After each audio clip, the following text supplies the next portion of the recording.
জাতীয় পতাকা হল সেই দেশের সমগ্র জাতির মর্যাদা ও আদর্শের প্রতীক।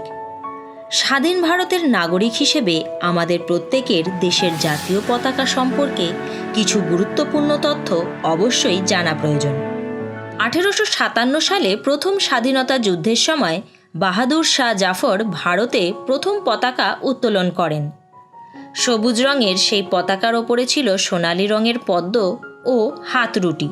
1904 সালে ভগিনী নিবেদিতা লাল রঙের ওপর পতাকা নকশা করেছিলেন, যার চারধারে হলুদ রঙের 108টি শিখা ছিল আর মাঝখানে ছিল হলুদ রঙের বজ্র। বজ্রের বাঁ দিকে বন্দে আর ডান দিকে মাতারম এই কথা দুটি লেখা ছিল।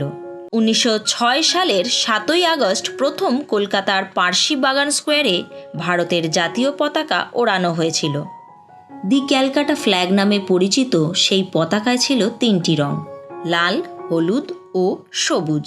1907 সালে ভিকাজি রুস্তম কামা বিদেশের মাটিতে প্রথম ভারতবর্ষের স্বাধীনতার পতাকা উত্তোলন করেছিলেন। এরপর 1916 সালে অ্যানি বেসান্ত এবং বাল গঙ্গাধর তিলক একটি নতুন পতাকার নকশা ভেবেছিলেন। 1921 সালে মহাত্মা গান্ধী একটি পতাকা সবার সামনে আনেন।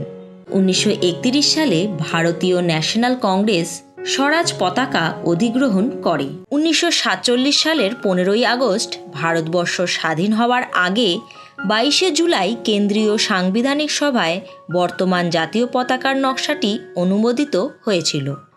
14ই আগস্ট মধ্যরাত্রে গণপরিষদের হাতে জাতির উদ্দেশ্যে পতাকাটি তুলে দেওয়া হয়। এই নকশাটি করেছিলেন শ্রী পিঙ্গলি বেঙ্কাইয়া মহাশয়। তিনি ছিলেন অন্ধ্রপ্রদেশের স্বাধীনতা সংগ্রামী।